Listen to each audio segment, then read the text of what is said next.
हम अपने बुतों को नहीं छोड़ेंगे। तुम्हारी बातों में कोई दलील नहीं।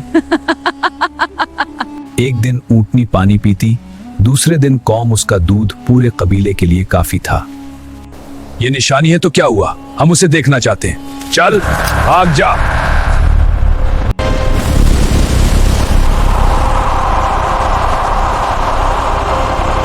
तसव्वुर करें एक ऐसी कौम जो पहाड़ों को तराश कर महल्लात बनाती थी, जिनकी ताकत और फनी तामीर की मिसाल दुनिया में नहीं मिलती थी। वो लोग फ़ख्र से कहते थे कि हमारी कोई मिसाल नहीं, लेकिन एक दिन आसमान से ऐसी चीख गूंजी कि उनके कान पट गए, दिल पारा पारा हो गए, ज़मीन लरज़ उठी और वो सब अपने घरों में ऊंधे मुंह गिर कर मर गए। क्या वजह थी इस तबाही की? क्या अल्लाह ने बग़ैर वजह की किसी कौम को नेस्त नाबूद कर दिया? नहीं, ये अल्लाह का इंसाफ था। आइए देखें कि कौम समूद ने क्या किया था। कौम समूद अरब के शुमाली इलाके में हिजाज और शाम के दरमियान वादी अल-कुरा के करीब हिजर नामी जगह पर आबाद थी। आज सऊदी अरब में इस जगह को मदाइन सालेह कहा जाता है, जहाँ पहाड़ों में तराशे गए उनके घर और महल्लात आज भी मौजूद है। ये कौम आद की बाकियात से थी, जो हज़रत हूद अलैहिस्सलाम के बाद आई। वो बहुत ताकतवर, फ़न तामीर में माहिर और खुशहाल थी, लेकिन अल्लाह की नेमतों को भूल कर शिर्क और नाफरमानी में मुब्तला हो गई। अल्लाह ताला ने उनकी हिदायत के लिए उनके भाई हज़रत सालेह अलैहिस्सलाम को नबी बनाकर भेजा। कुरान करीम में इस कौम का ज़िक्र मुअद्दद सूरतों में आया है, जैसे सूरह अल-अराफ, सूरह हूद, सूरह शुआरा, सूरह नमल और सूरह शम्स। ये वाक़या अल्लाह की तौहीद की अहमियत और नाफरमानी के अंजाम को वाज़ेह करता है। हज़रत सालेह अलैहिस्सलाम ने अपनी कौम से फरमाया, ए मेरी कौम, अल्लाह की इबादत करो, इसके सिवा तुम्हारा कोई माबूद नहीं। तुम्हारे पास तुम्हारे रब के तरफ से वाज़ेह दलील आ चुकी है। उन्होंने अल्लाह की वहदानियत की दावत दी, बुत परस्ती से रोका और अल्लाह की नेमतों की याद दिलाई, लेकिन कौम ने इनकार किया। वो मौजिज़ा मांगने लगे। उन्होंने कहा, अगर तुम सच्चे हो तो इस पहाड़ से एक ऊंटनी निकाल कर दिखाओ। हज़रत सालेह अलैहिस्सलाम ने दुआ की। अल्लाह ने पहाड़ पाड़ कर एक अजीम फरबा हामिला ऊंटनी निकाली। ये अल्लाह की निशानी थी। हज़रत सालेह अलैहिस्सलाम ने फरमाया, ये अल्लाह की ऊंटनी है तुम्हारे लिए निशानी।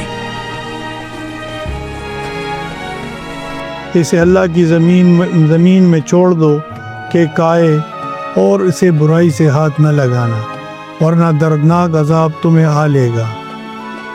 पानी की तकसीम हुई। एक दिन ऊंटनी पानी पीती, दूसरे दिन कौम। ऊँटनी का दूध इतना होता, ये निशानी है तो क्या हुआ, हम उसे देखना चाहते हैं। चल लेकिन भाग कौम जा। ने इस निशानी का एहतराम न किया। वो इसे तंग करने लगे। आखिरकार एक बदबख्त शख्स, जिसे कुरान में अश्का कहा गया है, उसने ऊँटनी की कूची काट दी और उसे मार डाला। कुरान फरमाता है, तो उन्होंने उसे झुटलाया और उसकी कूचें काट दी। हज़रत सालेह अलैहिस्सलाम ने फरमाया, तुम अपने घरों में 3 दिन तक लुत्फ उठाओ, ये वादा झूठा नहीं। 3 दिन की मोहलत मिली। पहले दिन चेहरे जर्द, दूसरे दिन सुर्ख, तीसरे दिन सियाह हो गए। वो तौबा की बजाय हज़रत सालेह अलैहिस्सलाम को कत्ल करने का मंसूबा बनाने लगे। सालेह को कत्ल कर दो, फिर कोई अजाब नहीं आएगा, रात को हमला करेंगे। 3 दिन पूरे हुए। अचानक आसमान से एक होलनाक चीख गूंजी। ये चीख इतनी शदीद थी कि उनके दिल पट गए, कान पट गए। फिर शदीद ज़लज़ला आया, ज़मीन लरज़ उठी, उनके तराशे हुए महल्लात गिरे, दीवारें मुनहदम हुई। वो सब अपने घरों में ऊंधे मुंह गिर कर मर गए। कुरान फरमाता है, तो उन्हें चीख ने आ लिया, तो वो अपने घरों में ऊंधे पड़े रह गए।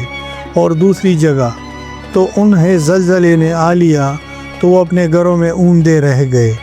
ये चीख और ज़लज़ला एक साथ आया। अल्लाह ने फरमाया, تو ان کے رب نے ان کی گناہ کی وجہ سے ان پر ہلاکت ڈال دی اور اسے برباد کر دیا۔ حضرت صالح علیہ السلام اور مومنین اللہ کی رحمت سے بچ گئے، وہ اس بستی سے نکل گئے۔ قوم سمود کی تباہی کی وجہ تھی اللہ اور اس کے رسول کی تکذیب، معجزے کا انکار، اللہ کی نشانی کو قتل کرنا، سرکشی۔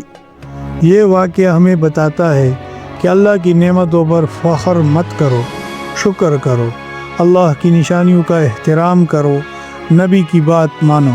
اگر نافرمانی کی تو دنیا میں بھی عذاب آ سکتا ہے اور آخرت میں تو سخت سزا ہے۔ آئیے آج ہم اللہ سے معافی مانگے، توبہ کرے اور اس کی راہ پر چلے۔ اللہ ہم سب کو ہدایت دے، گناہوں سے پاک کرے اور اپنے عذاب سے محفوظ رکھے۔ آمین یا رب العالمین۔